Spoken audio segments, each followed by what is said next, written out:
Em nosso programa Dois Olhares, vamos buscar o encontro do conhecimento científico e acadêmico diretamente com a experiência humana real e sensível. Nossos convidados não virão aqui apenas contar conquistas. Virão para dividir caminhos, dúvidas, aprendizados e escolhas de vida. Mais do que informar, o objetivo central do Dois Olhares é despertar reflexão profunda naqueles que estiverem conosco. Vamos encontrar pessoas e histórias. Mais do que simplesmente conversar com nossos entrevistados, queremos estabelecer pontes e criar uma atmosfera de encontro profundo e enriquecedor. O nome Dois Olhares representa exatamente isso. Quando duas perspectivas se encontram com respeito, elas ampliam a compreensão em vez de competir entre si. O objetivo é oferecer ao espectador diferentes formas de pensar sobre o mesmo tema. Ao final de cada programa, queremos que o público saia não apenas com mais informações, mas com uma nova pergunta, uma nova reflexão ou uma atitude diferente diante da própria vida. Se uma conversa conseguir aliviar uma culpa, fortalecer um vínculo familiar, inspirar um pedido de ajuda ou despertar esperança, o programa já terá cumprido seu propósito. Toda a história pode ser vista por mais de um olhar. E muitas vezes é justamente um novo olhar que permite encontrar novos caminhos. Sejam muito bem-vindos a Dois Olhares. Vamos caminhar juntos por esse universo fascinante que é a história de vida de pessoas muito interessantes. Mas é importante que nós nos apresentemos. Eu sou Luiz Carlos Prado, sou médico psiquiatra desde o início de minha vida profissional há mais de 50 anos. Mas também gosto de escrever livros sobre temas de minha área e histórias infanto-juvenis, apresentar trabalhos e conversar com pessoas. Sou filho de médico clínico, daqueles que ajudavam as pessoas a nascer e as acompanhava no final da vida, sempre com muito cuidado. Já minha mãe foi uma escritora de poesias e histórias infanto-juvenis, uma pioneira em nosso estado neste lugar, Maria de Norá, de saudosa lembrança. Eles são minhas raízes.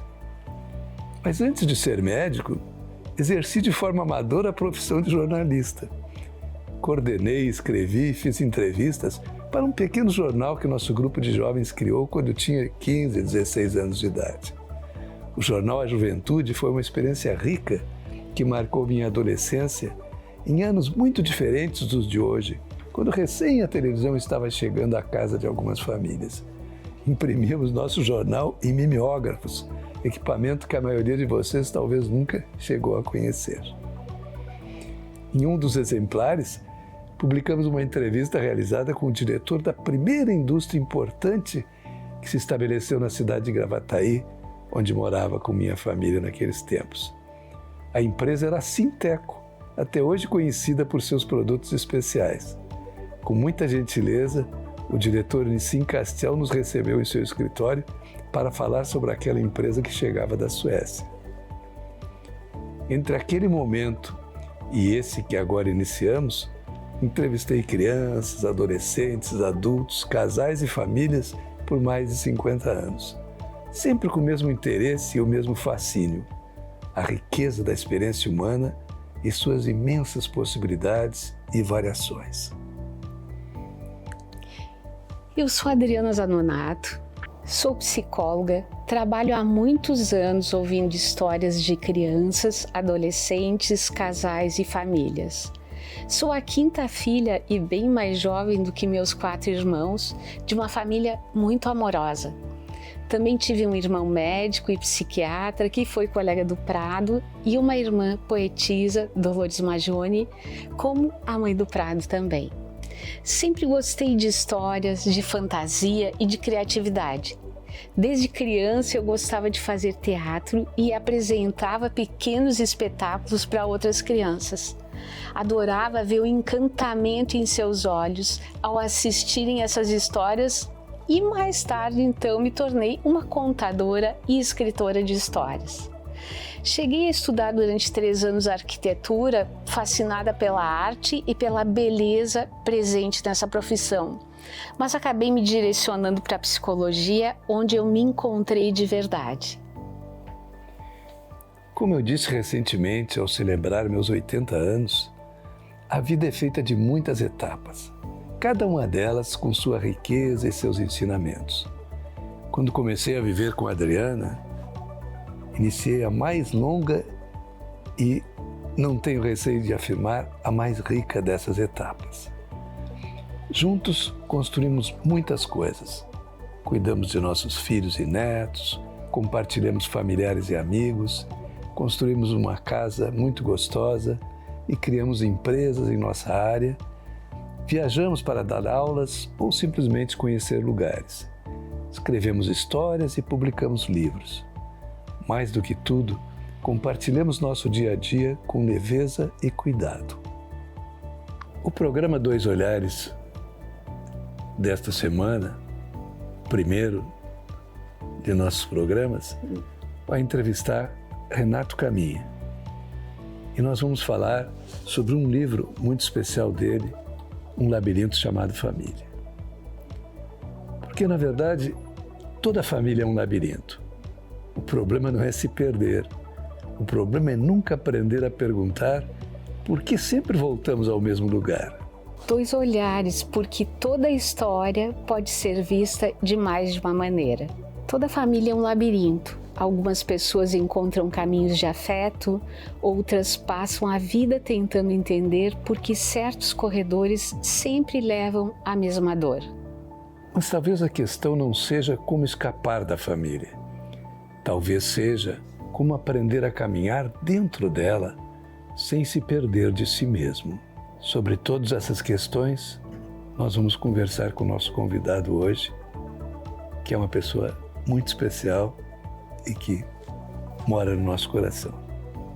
Renato é psicólogo clínico, professor, supervisor, palestrante internacional e escritor de vários livros importantes em seus muitos anos de trabalho.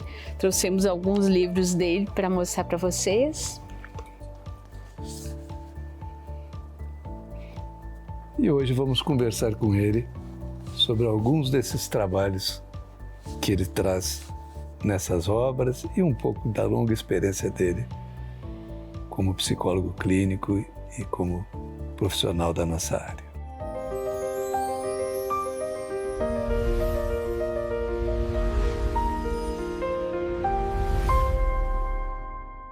Então, Renato, seja muito bem-vindo ao nosso programa. Obrigada por ter aceitado o nosso convite. É um dia muito especial porque é o nosso primeiro programa e só podia ser o nosso convidado especial.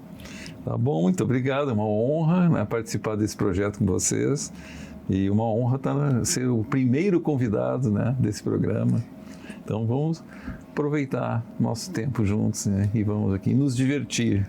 Vamos. Isso. Então, Renato, num livro que tu fizeste o ano passado, tu chamaste ele de Um Labirinto Chamado Família.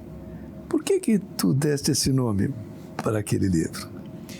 Bom, eu acho que labirinto é bem metafórico com relação à família, porque a família é um entrelaçamento de interesses, de expectativas, de investimentos emocionais, e se a gente reúne pessoas de uma família que tem individualidades, essas individualidades, elas naturalmente vão se chocar, vão se confrontar.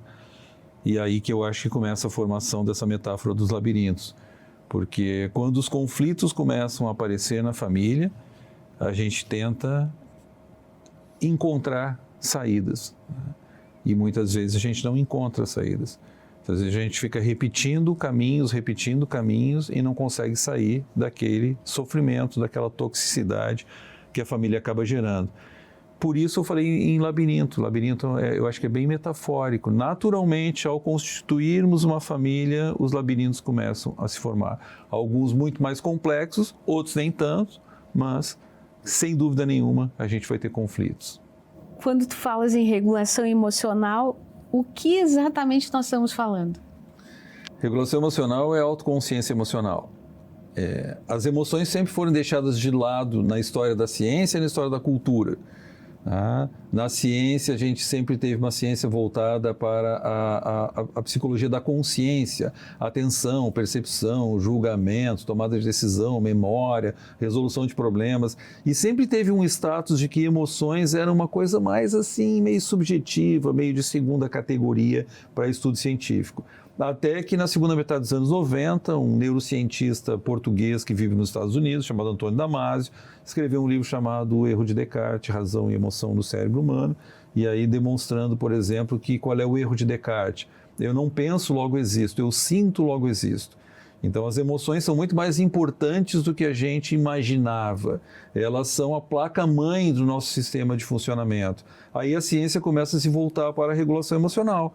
E essa regulação emocional hoje, ela não acontece só num tratamento clínico nos consultórios. Ela acontece de modo preventivo também em programas de educação socioemocional nas escolas. Hoje as empresas com a NR1 se voltando para a saúde mental, promoção de saúde mental dentro das empresas, começam a trabalhar também letramento emocional. Então, esse letramento emocional é basicamente o que eu digo, precisamos conhecer as emoções como se fosse um idioma.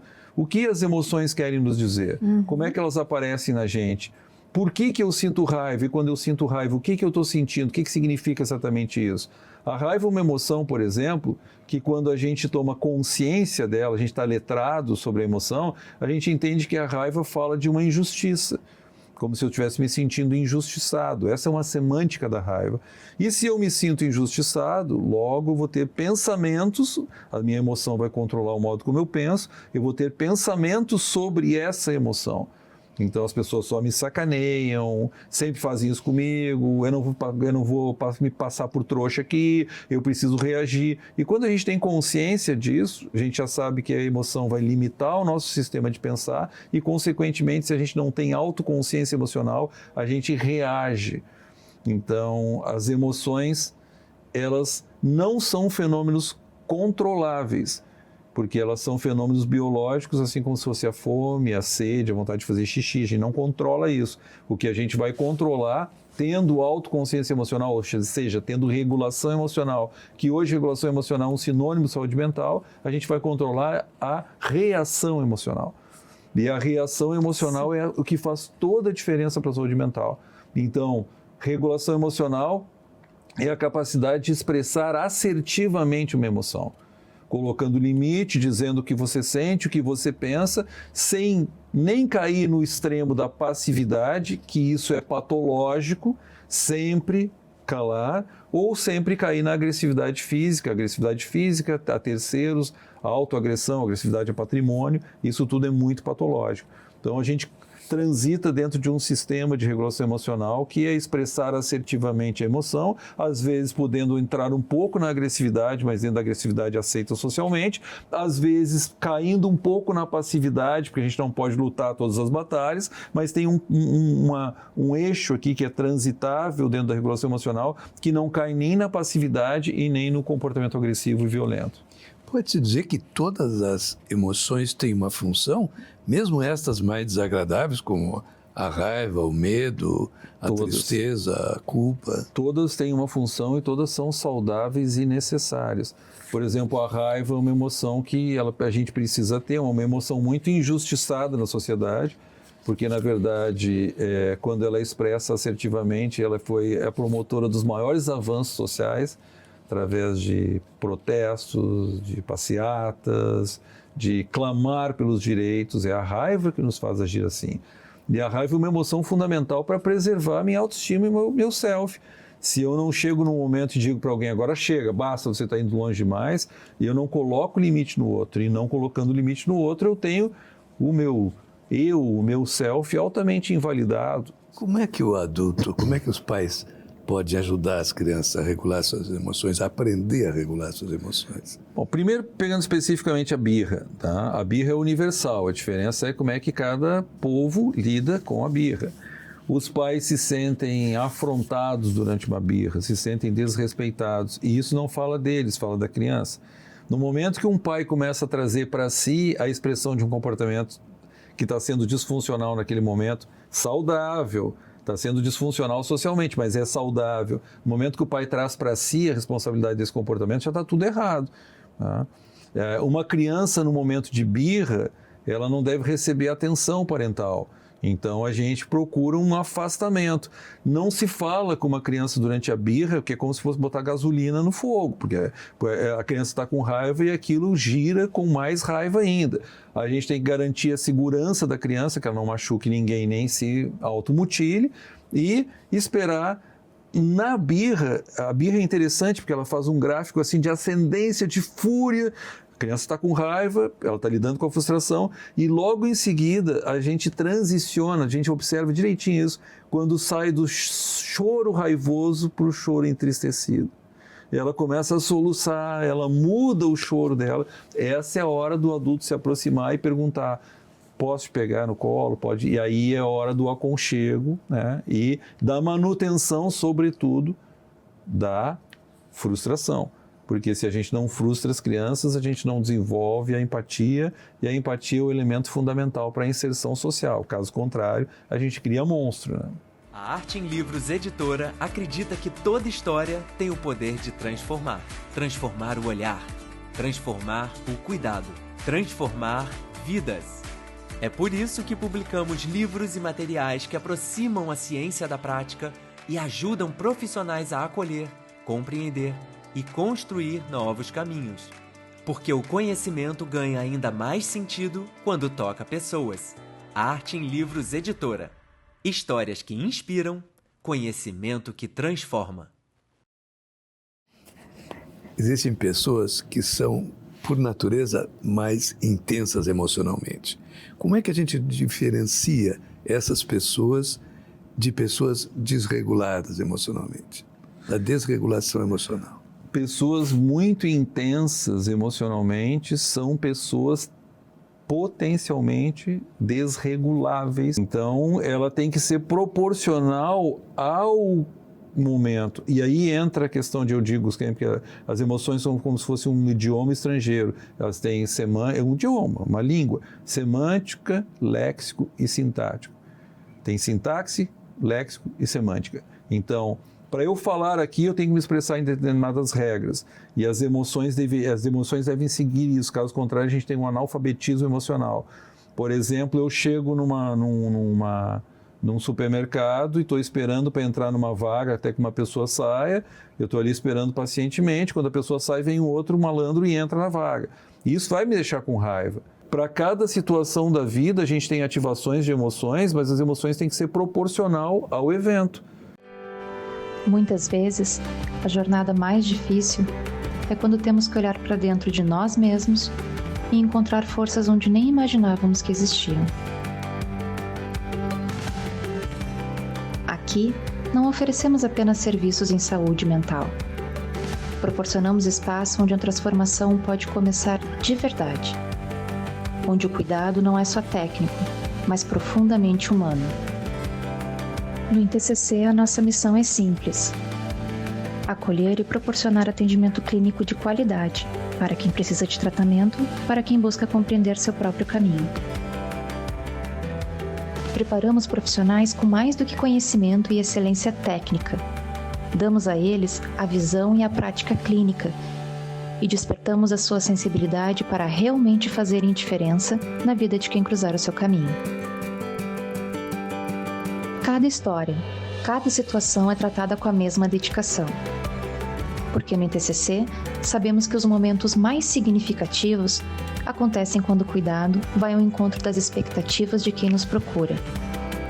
Quando a ciência se soma ao cuidado genuíno, não há limites para o que podemos alcançar. No INTCC, acreditamos que toda transformação começa com um simples gesto: o cuidado empático de quem busca formação e atendimento em saúde mental. INTCC, formação e atendimento que transforma vidas. Família pode ser o nosso lugar mais seguro e também pode ser o lugar onde nós sofremos mais. Como é que a gente convive com esse paradoxo? Pois é, eu escrevi uma frase nesse livro que algumas pessoas comentam assim, que é uma frase forte. Eu digo que o tempo, e isso vale para amizade, isso vale para conjugalidade, isso vale para parentalidade, para a constituição de uma família. Eu tenho visto que o tempo mais afasta do que aproxima, né? A gente se transforma muito principalmente agora, né, no mundo, na configuração que está, né, com a rede global de comunicação, de interesse. A gente vive ao mesmo tempo uma era que eu tenho chamado a era do narcisismo, com o que há de bom e com o que há de ruim nisso. Nós nunca, na história, valorizamos tanto a individualidade como agora. Basta a gente ver as redes sociais, assim, o que é importante para mim, o eu, meu self, eu sou uma pessoa mais importante, eu tenho que me valorizar. E, consequentemente, isso acaba gerando uma fonte de complicação dentro do sistema familiar, porque no momento que eu me sinto validado pelo mundo externo, né, automaticamente eu não aceito mais determinadas configurações clássicas que a família mais antiga anteriormente apresentava. Então, eu acho que a gente, né, naturalmente gera conflitos, e com essa coisa do tempo mais afasta do que aproxima, eu acredito que hoje a gente tem uma tendência a não tolerar mais determinados padrões tradicionais da família. Consequentemente, família pode ser o aconchego, a validação, mas família também pode ser o nosso inferno, né? O desmantelamento do nosso self e a perda da identidade. Tu acha que este excesso de individualidade dos nossos tempos, ele se contrapõe à ideia de família como um contexto de união, de aconchego, de proteção? A gente mudou a configuração da família, e eu uso para isso uma metáfora da história dos 3 porquinhos, né? Pegando só um elemento, a sexualidade, a diversidade que a gente tem na sexualidade hoje. Eu costumo dizer que a família do passado era aquele porquinho que tinha feito a casa de concreto. Então, lá dentro imperavam os valores do patriarcado, não se questionava determinados conceitos, leis, né, instituições que a família criava. Então, a sociedade assoprava aquela casa, mas aquilo não era inabalável. E hoje eu costumo dizer que a nossa casa é de palha. Então, quando a casa é de palha, a sociedade é o lobo que assopra, e a gente não tem hoje mais a garantia, né, de que aquilo não vai entrar dentro de casa. Então, com a individualidade, com o aumento, né, dessa questão da valoração pessoal, com a validação que a gente recebe aí fora da sociedade hoje, a sociedade hoje dá colo, né? Por exemplo, na rede social a gente encontra validação para tudo. Então, se você tem lá no seu âmago, na parte mais íntima, alguma questão que você tem algumas pessoas podem considerar assim, uma bizarrice, né? Sei lá, que gosta de comer feijão com leite condensado, se vai para a rede social, tu vai encontrar uma comunidade que gosta de feijão com leite condensado. Então, os muros caíram. E quer dizer que hoje, pegando o exemplo maior, assim, que eu vejo a maior fonte de conflito hoje, nunca se viveu tanta liberdade de expressão sexual. Então, as pessoas antes viviam fechadas, né? A expressão do sair do armário, elas viviam fechadas dentro do armário. Hoje, por mais diversa que seja a minha sexualidade, transexualidade, bissexualidade, poliamor, seja lá o que for, eu sinto uma validação lá fora, eu encontro uma validação lá fora. Essa validação lá fora me empodera para enfrentar a família. Então, enfrentar os conflitos familiares pela expressão da minha individualidade. Então, a metáfora é: o lobo assopra e a casa cai, porque não se aceita mais aquele padrão anterior, centrado num patriarcado, no qual o mundo lá fora pouco influenciava, não tinha o poder de derrubar as paredes. Então, hoje há uma porosidade na família. A família hoje é muito mais frágil no sentido da união, da concepção de uma unidade. Né? A família já foi um elemento muito mais forte, muito mais valorizado, e hoje não é tanto. Não é tanto pela própria mudança social, por essa metáfora que eu falo também, que a gente vivia numa aldeia murada e achava que o que acontecia dentro dessa aldeia era a verdade do mundo. No momento que um muro cai e a gente começa a enxergar lá fora, o mundo de fora contamina os valores. E aí que a gente encontra e busca a validação. Então, hoje eu acho que a família vive esse grande conflito, né? Um conflito de se reconstruir. Né? O conceito de família precisa ser reconstruído. Aliás, o conceito de família, né? A gente ainda tem um conceito tradicional de família que vem até de uma certa tendência de um certo fundamentalismo cristão, né? Que se apropriou de um conceito tradicional de família, desconsiderando todas as outras configurações de família que existem por aí. Hoje a gente tem homens que têm filho, um casal de homens, casal de mulheres, a gente tem trisais vivendo juntos. Saiu no jornal O Globo do Rio de Janeiro há uns meses atrás que o terceiro elemento do trisal foi incluído na certidão de nascimento com plenos direitos de parentalidade. Né? E essa é uma nova configuração familiar, essa é uma nova família que está aí. Né? E que a gente tem que dar conta, e a gente tem que reconfigurar esse conceito tradicional que é fundamentalista cristão de que família, inclusive respaldado pelo Papa recentemente, dizendo que a família é um homem, uma mulher e filhos. Então dá para a gente dizer que não existe uma família normal. Todas, de alguma maneira, têm seus labirintos. Toda família tem seu labirinto, e eu acho que o normal é um conceito que passa longe de família, né? Porque o que seria a normalidade de uma família? Uma família tradicional, um homem, mulher, seus filhos. Né? Eu desenvolvi, inclusive, um questionário de expectativas parentais. E esse questionário está muito interessante, assim, porque eu trabalhando com as famílias e trabalhando com os pais dos meus pacientes, de crianças, adolescentes, né? Eu vejo que esses pais têm um roteiro, continuam tendo um roteiro tradicional para os seus filhos. E a expectativa é extremamente interessante, né? Porque se eu fosse fazer assim, eu já fiz mais ou menos o padrão.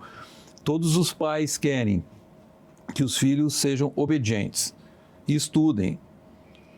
Todos querem um casal de filhos. Todos querem um casal de filhos, exatamente. Uma menina e um menino, que eles sejam obedientes, estudiosos, entrem na universidade, ocupem os melhores postos de trabalho, ganhem dinheiro, tenham filhos. E aí vem a questão mais sensível.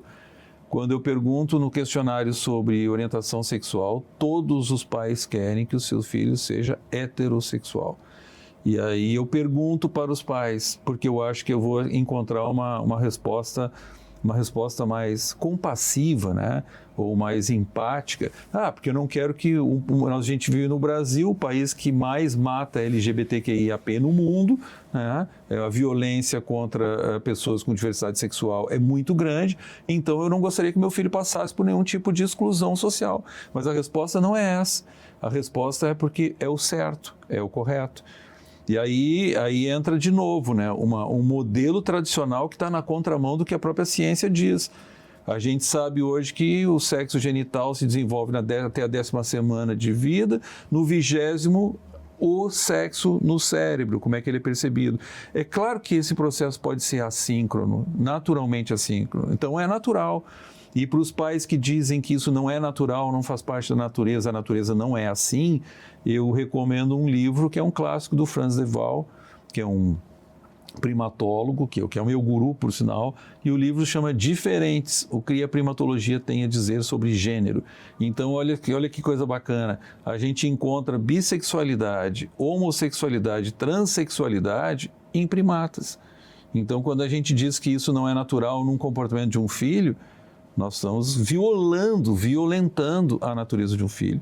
E esses são os principais conflitos hoje que eu encontro dentro da família.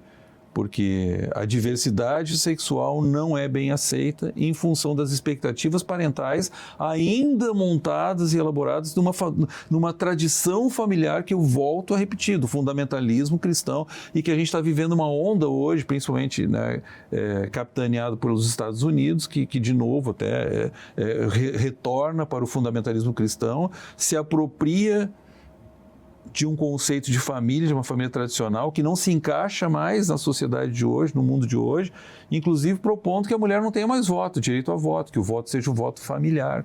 Não sei se vocês estão acompanhando isso, né, mas é uma aberração que vai na contramão de tudo que a gente está vivendo em termos dessa sociedade narcisista, no que há de bom e ruim com a sociedade narcísica, mas é isso, né? Tá completamente fora do contexto.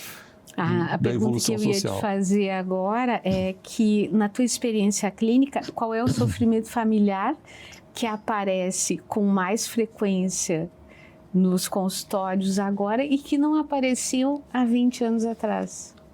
Eu acho que continua da questão da sexualidade, né? Porque nunca se teve tanta liberdade, embora com problemas ainda, mas nunca se viveu tanta liberdade ou tanta oportunidade de se pronunciar a sua subjetividade com relação a uma orientação sexual. E esse é o maior conflito. É muito difícil para os pais, e eu escrevi um livro aí, Cabe um Filho na Sua Vida, né, que é justamente um livro que fala de... Eu considero o ato da parentalidade, de ter um filho, o ato mais generoso que a gente pode ter na vida, porque é um ato de total renúncia e sem expectativas, né? Porque a gente cria esses roteiros para os filhos, e aí no momento, olha como a família é uma potência para conflito. No momento que eu crio roteiros para meu filho, o que eu espero dele, no momento que ele não começa a corresponder às expectativas, naturalmente tem conflito. E se por acaso o filho está correspondendo às expectativas em função do desejo parental e não dele, temos conflitos. Então a família é naturalmente uma fonte de conflito. Eu acho que quando se pergunta na família normal, eu diria uma família funcional, uma família que vive basicamente na questão da empatia, que consegue ter empatia, atos empáticos, compassivos e de compreensão e de validação mútua dentro do sistema familiar, aí a gente tem uma família que atenua os conflitos, enfrenta os conflitos e resolve conflitos. E alguns conflitos são insolúveis. Se a gente tem 2 filhos, o filho mais velho vai dizer, mas você dá mais atenção para o pequeno, você sempre foi muito mais condescendente com o pequeno. Aí o pequeno vai dizer, mas o maior sempre tem mais vantagem, não sei o quê. E a gente, eu sou um pai para um, sou um pai para o outro, embora seja o mesmo pai para os dois, né? E essa é a questão da família. As expectativas, as individualidades, as carências emocionais, elas vão obrigatoriamente gerar conflitos. A diferença de uma família funcional é isso, uma família empática que tenta validar a queixa do outro, embora validar não é concordar, como eu digo, mas tem uma escuta validante, uma presença parental validante, e isso sim faz uma família ser funcional ou não funcional. Vocês querem ver uma coisa interessante? Como mostra que a família é bastante complicada. Esses dias eu assisti uma entrevista de um cara de 90 anos de idade, e eu achei muito bonito o que ele disse. Perguntaram assim, você se considera um pai de sucesso? E aí diz, por quê? Porque os seus filhos são bem-sucedidos, porque os seus filhos têm dinheiro, seus filhos casaram, têm propriedade? Ele disse, não, eu me considero um pai de sucesso, sabe por quê? Porque os meus 2 filhos fazem questão de estar comigo, autenticamente. Então, eles me convidam para sair para jantar e querem estar comigo. Normalmente, o que acontece? A gente vai lá na família e carimba, né, o passaporte. Bom, tá. Aí vai no churrasco de domingo e aí a gente faz aquele churrasco. Mas o momento mais importante das nossas individualidades geralmente é vivido com os nossos amigos. As nossas subjetividades, os nossos segredos, as nossas conquistas, geralmente elas são saboreadas e compartilhadas muito mais com os amigos, com os amantes, que as pessoas que a gente ama, do que com a família. A família acaba sendo aquele ponto de bater carimbar o passaporte, né? Outra questão. Hoje temos delegacia do idoso. Por quê? Porque os filhos são abandonados pelos pais, basicamente, emocionalmente, financeiramente, materialmente. Então... Os pais são abandonados pelos filhos. Exato, os pais são abandonados pelos filhos. Né? E aí a gente vai ter o quê? Né? Filhos que os pais se queixam, mas você nunca liga para mim, você nunca vem aqui em casa, você nunca me demanda. E no momento que eu ouvi essa entrevista, o que eu achei bacana é justamente isso, assim, eu sou demandado pelo meu filho como um ato de parceria. Ele gosta de estar comigo, ele não tem de estar comigo, que é muito diferente. Renato, a gente vive numa época que se fala muito de relações tóxicas. É um termo bem atual, né? Sendo usado para as relações. Em que momento os conflitos relacionais, conjugais e familiares adoecem as pessoas, que a gente possa usar essa expressão tóxica? Pois é, o tóxico tá em moda mesmo, né? E tem muito a ver também com o excesso da individualidade, essa era do narcisismo, que muitas vezes se torna absolutamente intolerante aos conflitos e às divergências, às diferenças. Então hoje, quando eu vou ter um relacionamento com alguém, qualquer coisinha diferente, eu já começo a taxar aquilo de tóxico. Na verdade, o tóxico, o que é uma relação tóxica? Tá bom para mim, tá ruim para ti, já tá tóxico. Né? Tem potencial de toxicidade. Na verdade, a toxicidade se instaura no momento que eu digo não está bom, não gostaria que você continuasse fazendo isso, e não há escuta, não há importância nenhuma naquilo que eu estou dizendo. Então, continua perpetuando um padrão, que é o meu padrão, que o que acontece dentro das casas de famílias, por exemplo, aqui o pai e a mãe dizem, não, aqui é assim porque eu quero assim, porque sou eu que pago as contas, o dia que você tiver sua casa, você faz como você quiser. Isso não é uma educação empática. Né? Uma educação empática não é quando uma criança pergunta por que eu tenho que fazer isso, porque eu quero e acabou. E ao invés de a gente poder explicar para uma criança. Uma educação empática é aquela que os pais se retratam quando erram e não fingem, que é uma coisa que acontece muito dentro do padrão familiar, que pai e mãe estão certos sempre, né? Que a gente sempre tem razão, que pai e mãe são a verdade. Dentro de uma família tradicional se tem esse conceito, não, o que o pai fala é lei, o que a mãe fala, porque são experientes. Então, o evitar a toxicidade se mantém nesses padrões, que são padrões de uma família não empática, diferente de pais empáticos que conseguem ter escuta, conseguem ter validação, conseguem explicar os porquês, de acordo com a idade de cada criança, de modo breve, simples, mas é isso, e conseguem se retratar, porque pai e mãe também erram, e erram muito. Eu acho que uma das coisas que eu consegui dizer para os meus filhos desde muito cedo foi o seguinte, eu percebia isso nos meus pacientes, eu percebia isso dentro da minha casa, que quando eu fazia alguma coisa que eles... uma coisa que dava uma furada, fazia alguma coisa errada, eu vi uma profunda decepção. Mas como assim? Uma cobrança exacerbada do meu filho. Como assim você fez isso? Eu falei assim, é porque simplesmente eu sou humano. Então eu sou teu pai, eu vou errar muito, vou falhar muito, né? Vou ter muitas falhas porque eu não sou perfeito. Eu estou aqui aprendendo a ser pai também, aprendendo contigo a ser pai, aprendendo no nosso convívio, e nesse convívio vai ter uma série de bola fora. Né? Os pais tentam ser perfeitos, mas na verdade o que os filhos precisam não é de pais perfeitos, é de presença, né? É presença parental. Presença parental e pais humanos, né? Pais que erram. Porque aí a gente está mostrando para os filhos da gente a vida como ela é, né? E não fazendo um conto da carochinha de que a vida é perfeita e que pai e mãe não se equivocam e que casamentos, que a família é acima de tudo, que casamentos são para sempre. A gente vive, a gente não escapa, né? Eu gosto filósofo que sumiu da cena, mas se chama Cornélios Castoriadis. O Castoriadis dizia que a gente vive na sociedade como se a gente estivesse abaixo de nuvens, assim, um magma social lá em cima. E essa chuva, né, sempre cai na nossa cabeça e nos molha de uma maneira ou de outra. Quando ele diz isso, ele está querendo dizer que os conceitos sociais, por mais que a gente refute, não goste deles, eles nos molham, eles nos contaminam. E aí entra essa história da família, né? Uma família são laços de sangue, a família é um elemento de comprometimento, de sacrifício, de doação. Então, a gente deve suportar tudo em nome da família. Isso a gente vê na clínica direto. A dificuldade que os pacientes têm de terem um juízo crítico com relação à atitude dos seus pais e quando tem muita culpa. Como se aquilo não fosse bacana, como se estivessem fazendo alguma coisa errada por terem críticas com relação aos seus pais.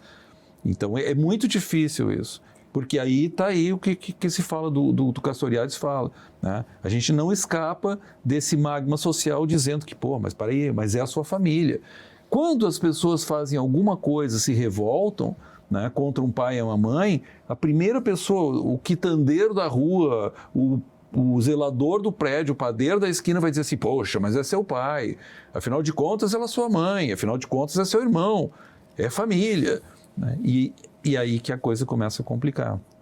A gente se sente absolutamente culpado por isso e isso se torna uma relação altamente tóxica, né? Tem alguém pagando um preço. A relação tóxica para mim é isso, quando alguém está pagando uma conta cara. O tóxico pode aparecer em qualquer tipo de relacionamento. Numa amizade, quando você se sente abusado por uma pessoa, quando você não consegue botar limite no outro, numa relação conjugal, numa relação de trisal, numa relação familiar, né? Nas relações de trabalho.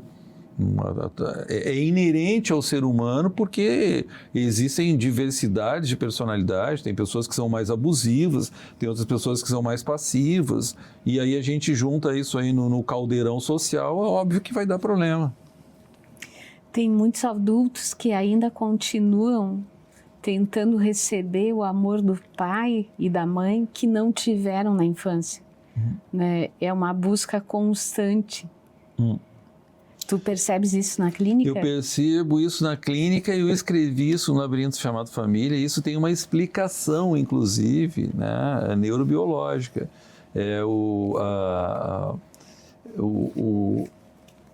O Bessel van der Kolk fala muito disso, né? O prazer da dor e a dor do prazer.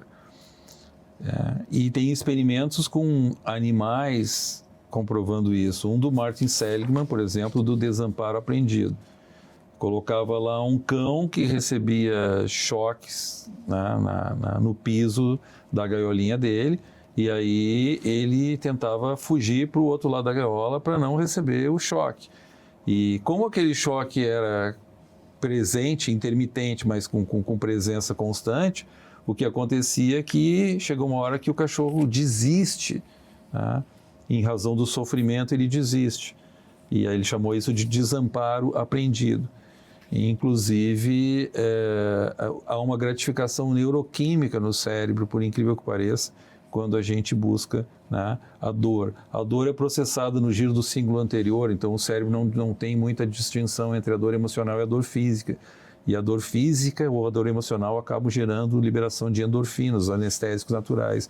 E por incrível que pareça, se cria um nível tão tóxico de relação que as relações acabam sendo gratificadas neuroquimicamente, né? E a gente acaba tendo prazer. Por isso, a dor do prazer e o prazer da dor, que o Van der Kolk fala, né? Como é que tu trabalhas quando um paciente te diz, eu sei que meus pais fizeram o melhor que eles puderam. E como tu costuma trabalhar com essa ambivalência? Eles tiveram muitas dificuldades na infância, foram de certa forma negligenciados ou maltratados pelos pais.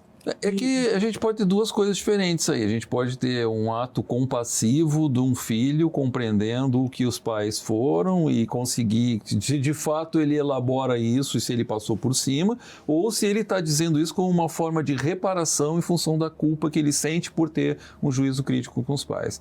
Essa é uma coisa muito importante. E é interessante que a gente vem de um núcleo de referência, aí tem outro estudo que o Van der Kolk cita também, que quando filhotes de diversos animais, até de elefantes, de primatas, tal, eram estressados no seu núcleo familiar, né? Eles viviam naquele núcleo familiar e eram estressados, uma família altamente estressante. Quando eles saíam né? E num convívio fora do núcleo familiar, quando acontecia algum estresse, eles voltavam para a família. Então, a família é uma unidade de referência tão forte, uma matriz tão forte, que por pior que ela seja, ela acaba sendo sempre a nossa referência. Mas quando a gente trabalha com famílias, a gente geralmente vai em busca das raízes, da história da família, né? E quando a gente conhece e compreende a história da família, não ajuda melhor os filhos a compreenderem seus pais? Por exemplo, entendendo as dificuldades que eles passaram na sua vida, nas suas infâncias, às vezes dificuldades até materiais, passaram fome, às vezes passaram muito sofrimento, foram também maltratados por seus pais e cuidadores. Isto às vezes não facilita um pouco que as pessoas tenham mais empatia com os seus pais? Eu não sei se a gente pode... Eu não sei se eu concordo com isso, porque... Primeiro que eu acho que nós, como seres humanos, temos a responsabilidade de nos tornarmos melhores. Porque senão a gente senta em cima da verdade, isso é muito perigoso.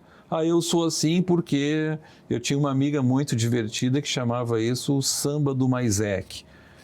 Eu sou assim, mas é que isso, mas é que aquilo, mas é que não sei o quê, mas é que não sei o quê.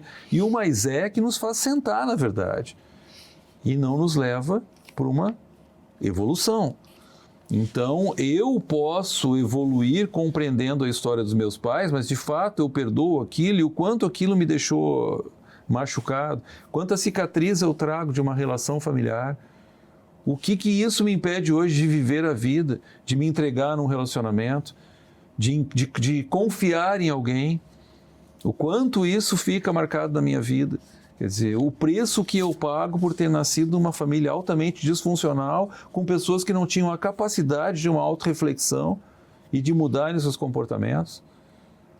Tu acha que perdoar é necessário para seguir em frente? Às vezes eu não concordo com isso também. Tem um livro que eu quero escrever, que eu vou escrever um dia, que chama Um Ensaio sobre Perdão. Porque eu tenho muitas dúvidas com relação à questão do perdão. Porque as pessoas acham que, por exemplo, no momento que eu perdoo, eu estou aberto a tudo de novo. E não. O perdão saudável é um perdão que digo, eu perdoo você, mas a partir de agora nós temos uma barreira na nossa relação. E aí as pessoas dizem, mas isso não é perdão. Então, qual é o perdão? O perdão do cristianismo, aquele perdão que você vira a cara para receber outra bofetada, esse é um outro grande problema desses conceitos que a gente vive aí, que a vida, o mundo, a religião, a cultura, o Estado nos vende e que eu costumo dizer que são pecinhas do Lego que a gente tenta montar, mas aquela peça não encaixa e a gente vai forçando para ela encaixar, mas ela não foi feita para aquilo. Mas perdoar não é aceitar tudo, não é? O perdão, ele é importante para a própria pessoa. Sim. Não? Para que ela fique mais em paz consigo mesmo. Sim. Agora, um filho que foi muito maltratado pode dizer, pai, eu te perdoo, mas eu não quero estar perto de ti. Isso, não? Mas esse é o verdadeiro perdão. Mas só que não é assim que as pessoas entendem perdão.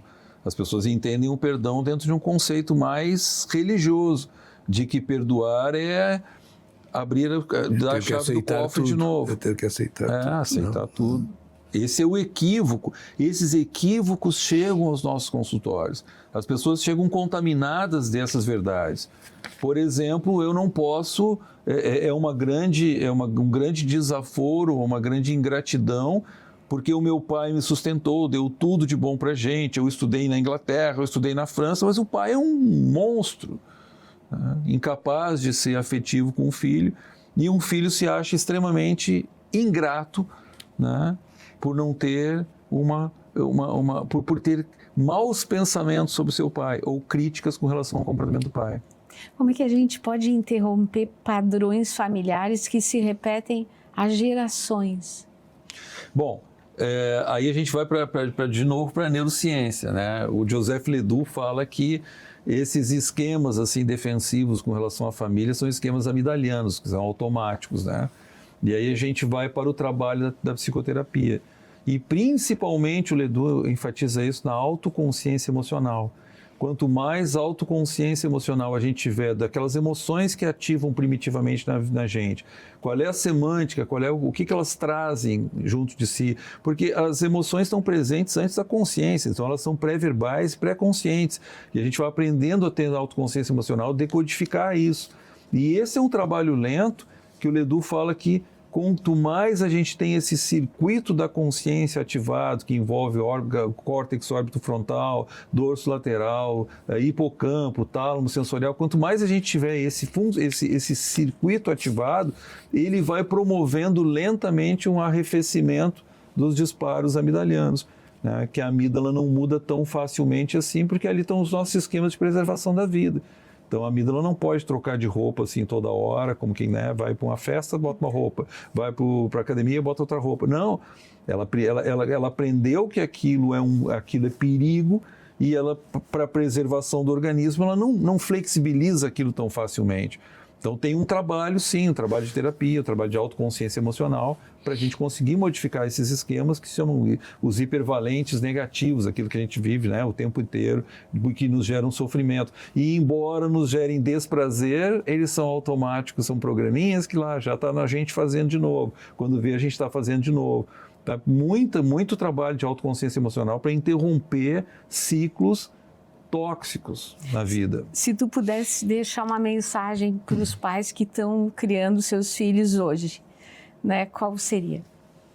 Bom, eu digo para os pais que eles precisam primeiro assim entender que a parentalidade é uma renúncia, né? Então existe, eu considero o ato de maior generosidade que a gente pode ter na vida, e a renúncia é uma renúncia, muitas vezes, das suas prioridades, do seu tempo, em prol de uma criança.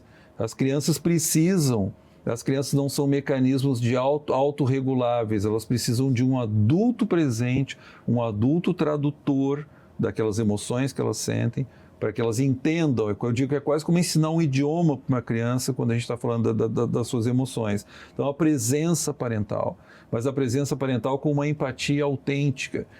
A gente se perde muito hoje na rotina. Faz a mochila para a escola, está na hora de sair, tomou banho, limpou o seu quarto e tal, e às vezes a gente não tem a presença, a autenticidade da presença.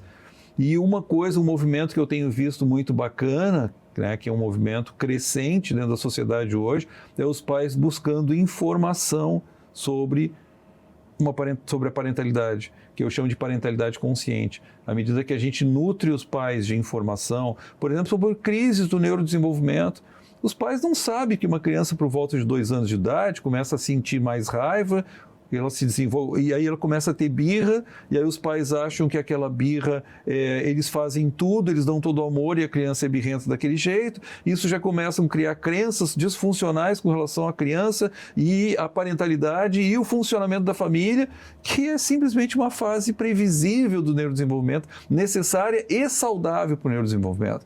Quando os pais sabem, adquirem esse tipo de informação, né, isso reduz o estresse familiar, ao mesmo tempo gera mais resiliência e saúde mental dentro de uma família. Então, eu tenho visto os pais buscarem muito informação.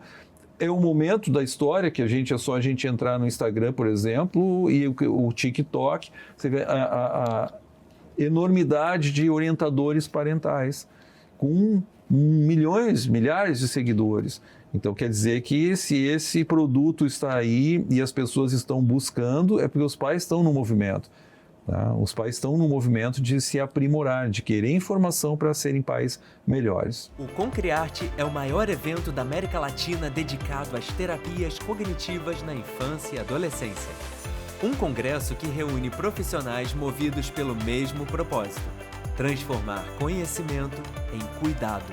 Aqui, a ciência gera conexões, a experiência inspira novas práticas e cada encontro fortalece o compromisso com a saúde mental de crianças, adolescentes e suas famílias. Porque quando compartilhamos conhecimento, transformamos vidas. Concriarte, onde ciência, prática e propósito se encontram.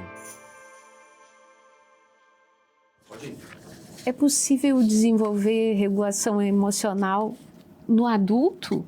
O adulto desenvolver, ou isso fica desde a infância, precisa acontecer desde a infância. Quando um adulto tem aquilo que a gente chama de dissonância, ele sofre com o comportamento dele, ele consegue ver que o comportamento dele é disfuncional, gera prejuízo para ele, para as pessoas que ele ama, no entorno dele, e esse adulto tem motivação para isso, é claro que sim. Os adultos são sistemas reguláveis também, graças, né, eu ia dizer, graças à natureza, o nosso cérebro não perde a capacidade de produzir neurogênese e de ter plasticidade, mesmo na vida adulta. Ótimo. Renato, agora nós estamos chegando mais para o final do programa.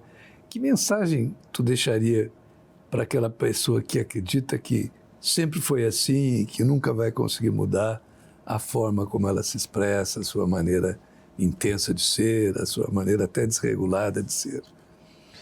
Eu sempre digo que o caminho, né, para a mudança é o autoconhecimento. O autoconhecimento, ele passa por vários caminhos. Dentre eles, uma possibilidade é a psicoterapia. A gente vive um momento pós-pandemia, que a pandemia acabou ontem praticamente, em termos de tempo é muito recente, e a pandemia trouxe o elemento saúde mental como um artigo de primeira necessidade. E a gente está vivendo isso na sociedade hoje. Caíram muitos preconceitos com relação à saúde mental e a gente aprendeu com o tempo que a gente não precisa lidar sozinho com os problemas. Ninguém é um organismo autossuficiente para lidar com problemas. Nós somos seres sociais e dependemos das interações sociais. E a gente precisa, em muitos momentos da vida, ser cuidado. E um dos principais caminhos para isso a gente tem hoje, caminhos da ciência, é o processo de psicoterapia. Então, é importante a mudança. A mudança traz um benefício para a pessoa e, consequentemente, para as relações dessa pessoa. Nós nos nutrimos com relações sociais. Quanto mais saudáveis forem as nossas relações, tanto melhor para a gente. Eu sempre digo que nós somos uma pecinha de um sistema social, né? E a nossa saúde mental individual, ela acaba se refletindo no sistema social. O sistema social é uma soma de individualidades de saúde mental. Então a gente está fazendo um bem para a gente e um bem para o mundo no momento que a gente busca um tratamento. Bonito isso, Renato. Obrigado. Obrigado por ter estado aqui com a gente durante esta hora, conversando. Foi um prazer imenso te ter aqui nesse primeiro programa. Tu foste escolhido assim, com o nosso coração, né? E foi muito legal a gente conversar. A honra é toda minha de poder estar aqui nesse momento super especial e compartilhar desse momento especial com vocês, que são minha família. Obrigado. Então, a gente quer terminar esta noite agradecendo ao Renato, que esteve aqui conosco, nos trazendo tanto conhecimento. Também queremos agradecer nossos parceiros apoiadores. O primeiro deles, o INTCC, Instituto de Terapias Cognitivo-Comportamentais, uma clínica escola e uma que atende pacientes da população de Porto Alegre, que está sempre à disposição para ajudar pessoas que estejam precisando de cuidados. A Arte em Livros, que é a editora e livraria. E o Concriarte, que é o Congresso de Terapia de Infância e Adolescência, que aconteceu recentemente aqui em Gramado e vai voltar a acontecer o ano que vem em Porto Alegre, também nessa mesma época do ano. E obrigado a todos vocês que estiveram aqui conosco e até um próximo programa.